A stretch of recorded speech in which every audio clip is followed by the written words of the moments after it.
നമ്മുടെ അഗർബത്തിയുടെ പരസ്യത്തിൽ പ്രാർത്ഥിക്കാൻ ഓരോരുത്തർക്കും ഓരോ കാരണങ്ങളുണ്ടാവും എന്ന് പറയുന്നത് പോലെ ഇന്ന് ഒരു പുതിയ സർക്കാർ അധികാരത്തിലേക്ക് എത്തിയപ്പോൾ പ്രധാനമായും നമ്മുടെ പണിക്കർക്ക് സന്തോഷിക്കാനുള്ള കാരണം എന്താണെന്ന് വെച്ചാൽ ത്വം ഹി ദുർഗാ ദശപ്രഹരധാരിണി കമലാ കമലദളാ വിഹാരിണി വാണീ വാണീ വിദ്യാദായിനി നമാമീം ത്വം നമാമീം കമലാം അമലാം അതുലാം സുജലാം സുബലാം മാതരം.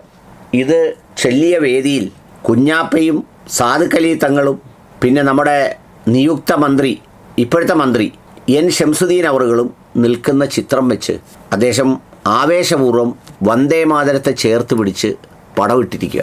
എന്ന് പറഞ്ഞാൽ നിങ്ങൾ എന്നെ കമ്മ്യൂണിസ്റ്റ് ആക്കിയെന്ന് പറഞ്ഞതുപോലെ കണ്ടോ, നിങ്ങളെ നമ്മൾ കാഫറാക്കിയത് കണ്ടതിൻ്റെ ഒരു സന്തോഷം.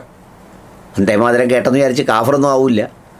പക്ഷേ ഞാൻ പറഞ്ഞത് അതിൻ്റെ ഒരു സന്തോഷം പുള്ളി പ്രകടിപ്പിച്ചിരിക്കുക.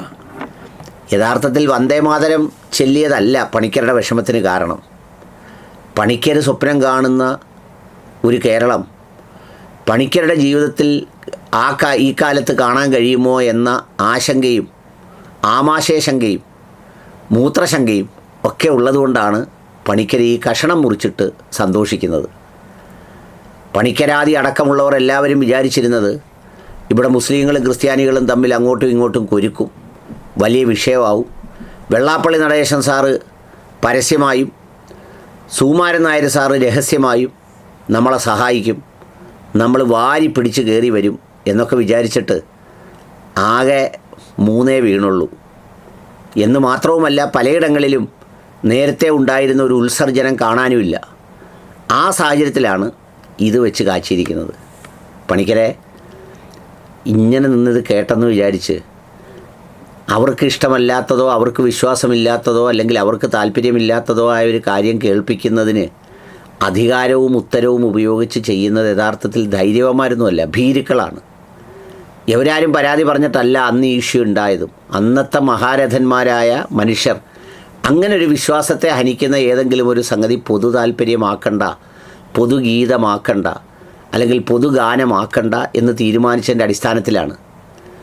ഇപ്പോൾ ഗ്യാസിന് വില കൂടിയാലും ഇന്ധനത്തിന് വില കൂടിയാലും ആൾക്കൂട്ട കൊലപാതകങ്ങൾ ഒത്തിരി നടന്നാലും നീറ്റ് പരീക്ഷയുടെ പേപ്പർ കോടിക്കണക്കിന് രൂപയ്ക്ക് വിറ്റാലും ഞങ്ങൾ മുസ്ലിങ്ങളെ കയറ്റുന്നുണ്ടേ ഞങ്ങൾ ക്രിസ്ത്യാനികളെ ഓടിച്ചിട്ട് അടിക്കുന്നുണ്ടേ എന്ന് പറയുമ്പം സന്തോഷം തോന്നുന്നവരുടെ കൂട്ടത്തിൽ പണിക്കരെ അടക്കം കിട്ടിയെന്നുള്ളതാണ് അവരുടെ സന്തോഷം. അപ്പോൾ അതുകൊണ്ടാണ് ഇതിൽ പ്രയോഗിച്ച് ഇത് കാണിക്കുന്നത്. ഇതിപ്പോൾ എല്ലാവർക്കും ഒക്കും. ഇപ്പോൾ സൗദി അറേബ്യ ജോലിക്ക് പോയിരിക്കുന്ന മറ്റ് സമുദായത്തിൽപ്പെടുന്ന ആളുകളെ വേണമെങ്കിൽ നിങ്ങൾ ഇവിടുത്തെ ഒരു കമ്പനിയിൽ ജോലി ചെയ്യാൻ നിങ്ങൾ ഞങ്ങളോടൊപ്പം കുനിയെ നൂരിയെ നിസ്കരിക്കുന്ന പോലെയൊക്കെ കാണിക്കണം എന്ന് പറഞ്ഞാൽ ചിലപ്പോൾ പാവങ്ങൾ ചിലപ്പോൾ നിർബന്ധിതരായി പോകും ജീവിക്കാൻ വേണ്ടി. അത് അധികാരം ഉപയോഗിച്ച് ബലം പ്രയോഗിച്ച് നടത്തുന്നതാണ്. അല്ലാതെ അത് വേറെ വലിയ ശക്തിയുടേതൊന്നുമല്ല, കരുത്തിൻ്റേതൊന്നുമല്ല. അത് ദൗർബല്യത്തിൻ്റെയും ദുർബലതയുടെയും ഭീരുത്വത്തിൻ്റെയും ലക്ഷണമാണ്. പിന്നെ അതിൽ മൂന്നാമതൊരു കാര്യമുണ്ട്. ഇസ്ലാം മതവിശ്വാസികളും മുസ്ലിങ്ങളുമൊക്കെ മറഞ്ഞിരിക്കുന്നതിൽ വിശ്വസിക്കുന്നവരാണ്. മറഞ്ഞിരിക്കുന്നതിൽ വിശ്വസിക്കുന്നത് കൊണ്ട് ഏത് കാര്യത്തെയും മറച്ചു വെച്ച് ഓർക്കാൻ മറ്റാരെക്കാളും നന്നായി മുസ്ലിം സമുദായത്തിൽപ്പെട്ടുള്ളവർക്ക് കഴിയും. അതുകൊണ്ടുകൂടിയാവണം അവർ മനസ്സിൽ ചില സ്വപ്നങ്ങളൊക്കെ ആരും കാണാത്തത് കണ്ട് അതിലേക്ക് സഞ്ചരിച്ച് വലിയ കോടീശ്വരന്മാർ പോലും ആവുന്നത് അതുകൊണ്ടാണ്.